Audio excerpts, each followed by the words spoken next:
G'day and welcome back. Camp Tinny here. I'm Andrew. Today we're in the home base shop, and a happy new year to you all. It's the first day of the year today. Hope you all didn't party a little too hard. Now the winters on Camp Tinny, because we're up here in the Great White North, are going to be a little slower than the summers and all the exploring and expeditions and cabin work and that sort of stuff, because things are a little cold and less accessible.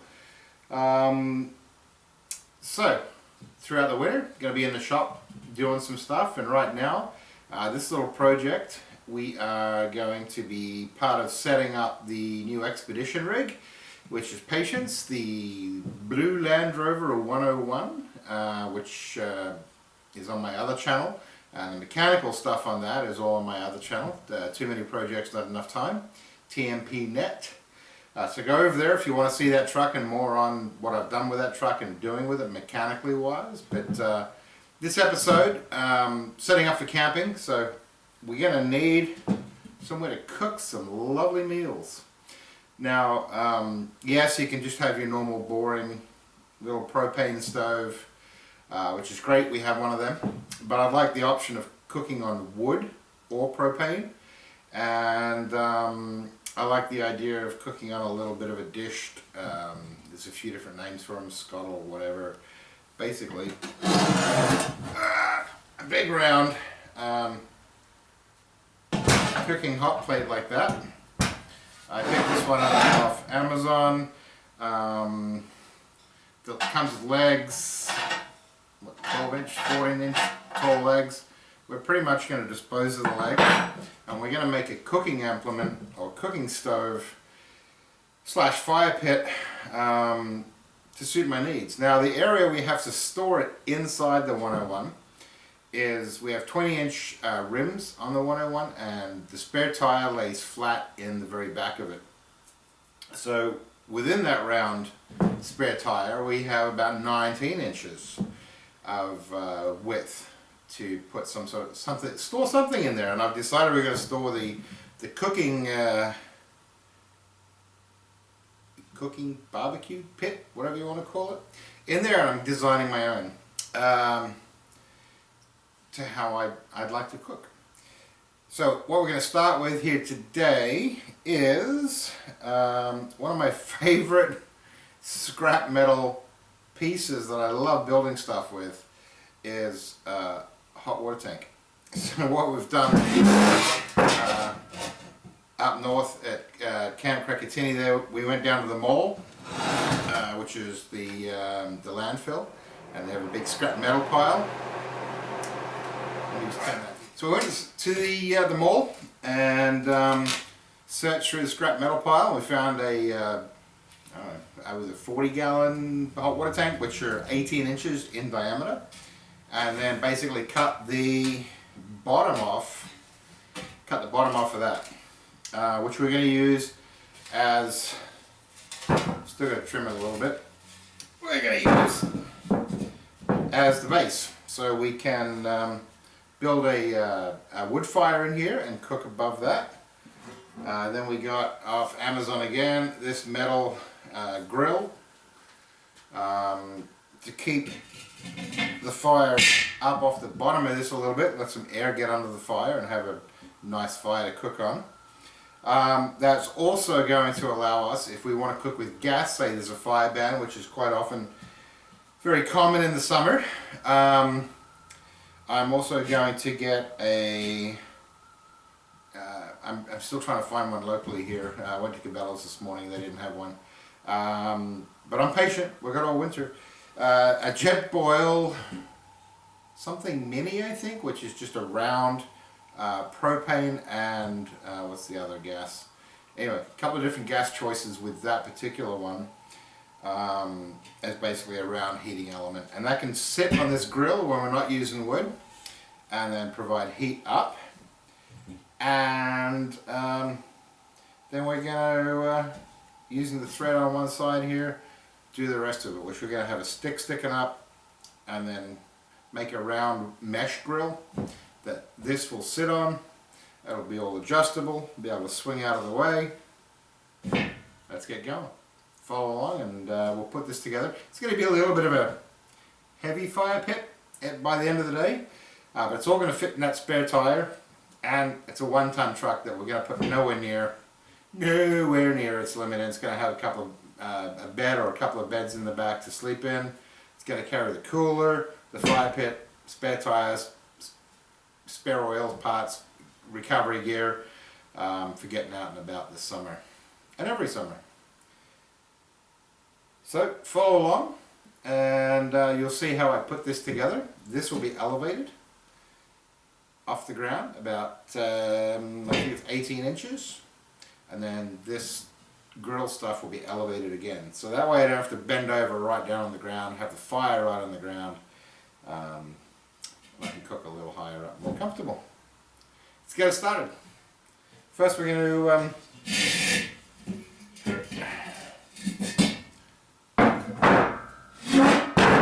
start off by trimming this level. I just hacked it off real quick at the lake.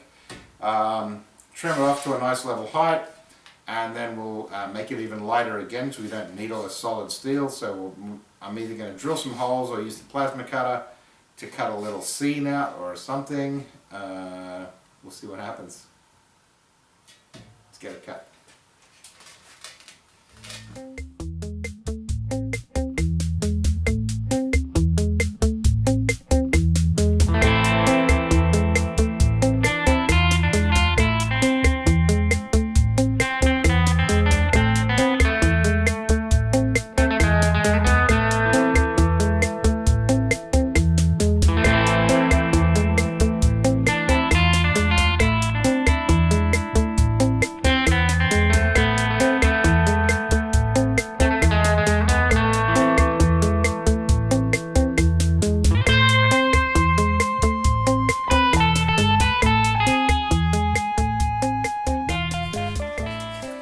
Okay, so I've got the base upside down.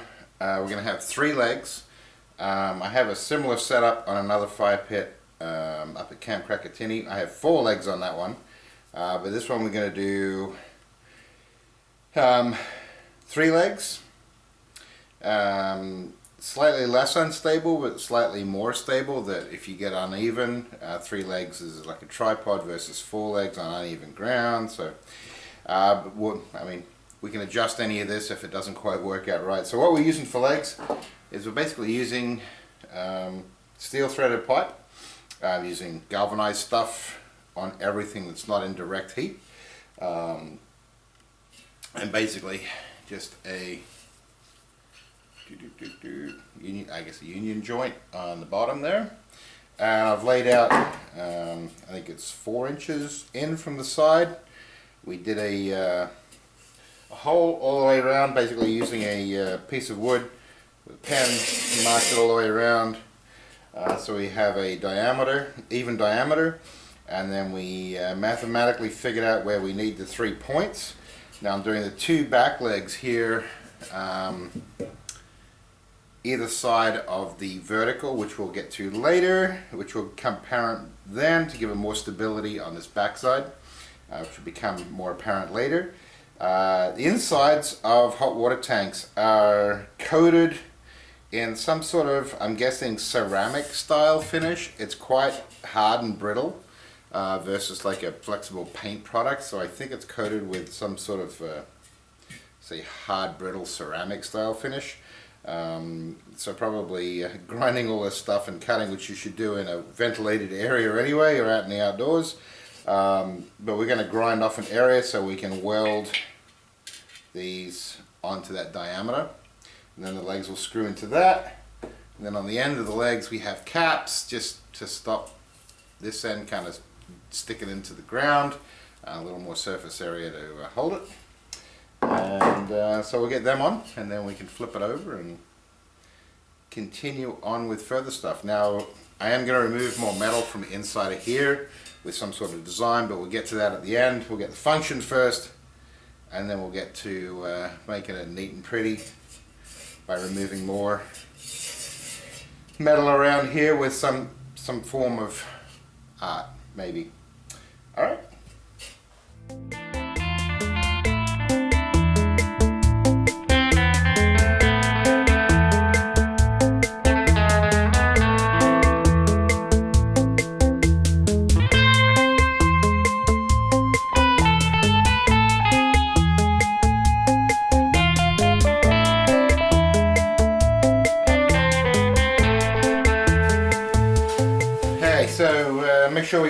off, I made sure I ground off any galvanizing where we're going to be welding there, because it's not good to weld galvanized steel.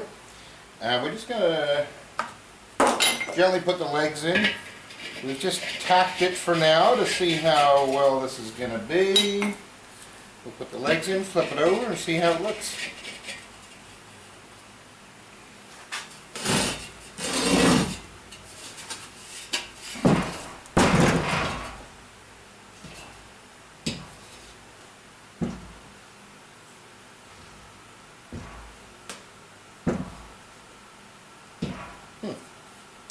Well, basically that's its legs. We're going to leave these tacked in case we're going to move them or add a fourth. We'll see how unstable it is once we finish everything. Alright, now on this is the bottom of a hot water tank, which I have it upside down now, so this rim here would have been the bottom. It's concave in the middle, which is actually, when it's up the right way, it would be convex on the top. How we're going to support the hot plate above our heat.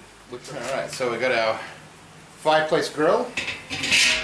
That'll sit in the middle there. I'm not going to secure it anyway, so that way I can move it around a little bit if this is uneven. But I'll always try and have it as level as I can. So in the bottom of hot water tanks you have a threaded hole. Usually this one's got two. One there, one here. This is where your drain is usually, as well as something else. Two things. So we're actually going to use this 3/4 pipe thread, and we've put an elbow in there. And then on top of the elbow we've got another 3/4 pipe. That will go in there like that. And then this will be like a mounting post. I say this particular part's definitely the same as what I have on my fireplace up at the new cabin site, cook area at the lake. And then what I'm going to make is another ring, just roughly slightly smaller diameter than the 18 inches that the hot water tank is. In that will be a steel expanded mesh as like an expanded mesh grill, so I can openly cook, say, steak or something on that. How that is supported is I have a 3/4 inch threaded T. Now I'm going to grind the threads out of this, so this will slide up and down here freely and spin and rotate, and then whenever it has any weight on it, like the grill, it'll just bite in and it'll stay at that height. And all you got to do is lift it slightly, give it a wiggle, and you can change the height position depending on where you want the heat above your grill. And then inside that grill, if you because this is heavy, because the hot plate here is concave again,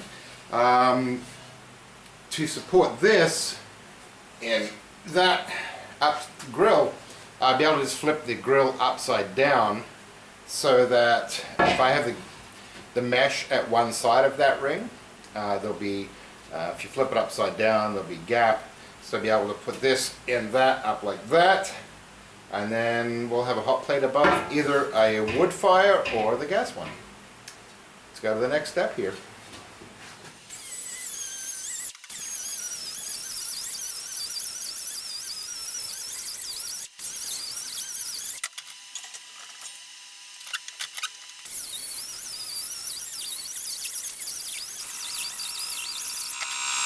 Alright guys, so removing the threads inside the 3/4 T-fitting here allows that to slide up and down, and with a little bit of weight on there, it does work really well. I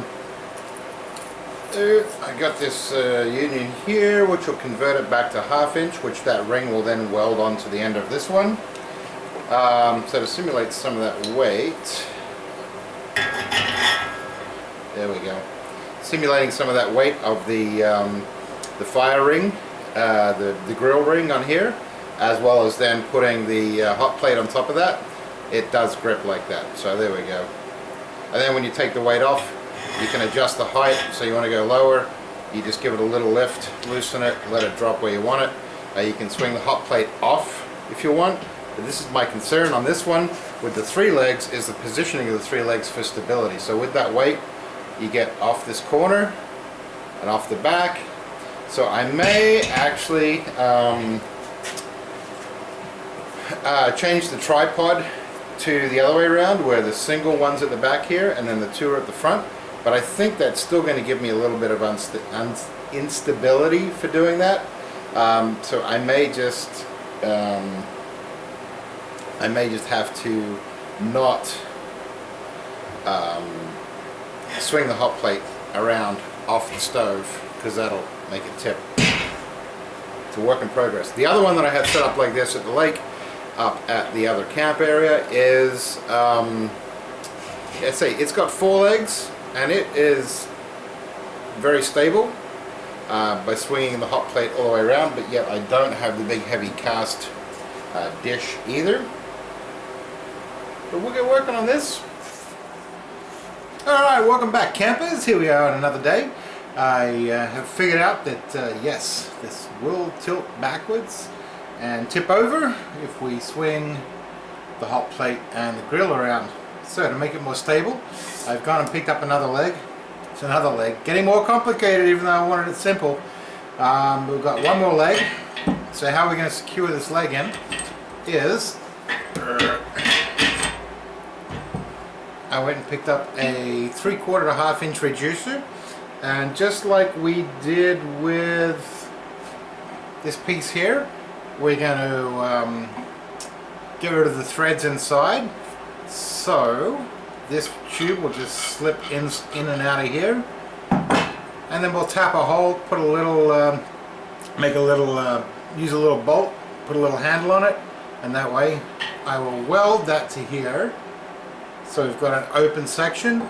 This will slide up inside. It'll be a little bit adjustable, and then we can clamp it down tight. That'll give us support on the back side. And I think that's all the craziness, extra craziness we need for this. As I say, I'm not really concerned about weight in the 101. It's a 1-ton truck, and it's going to be great for exploring all these cabins and so forth. So let's get this modified, and then we're kind of almost done. I got to get the mesh and do the top bit for the grill, but let's get this bit done.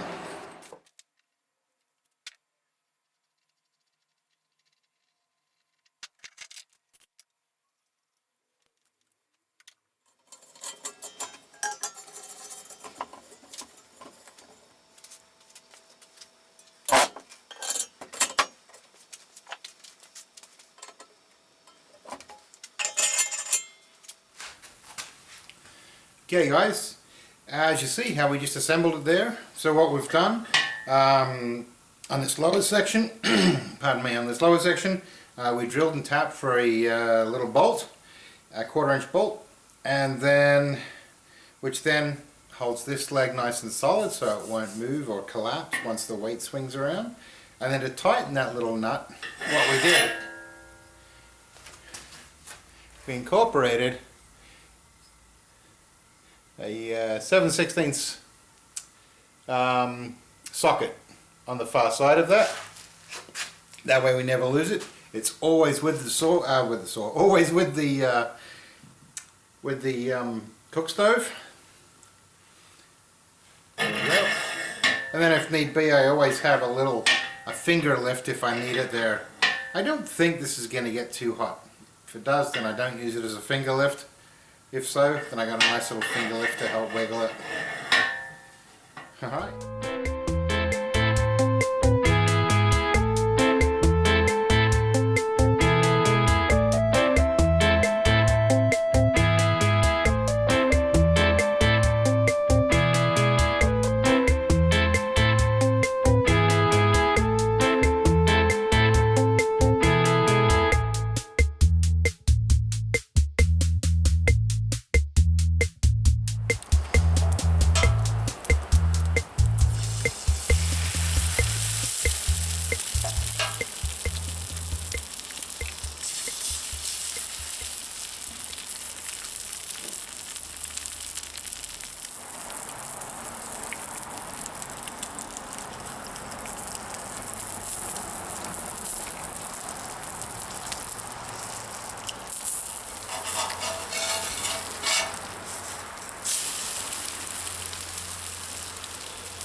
Well, there we go, guys.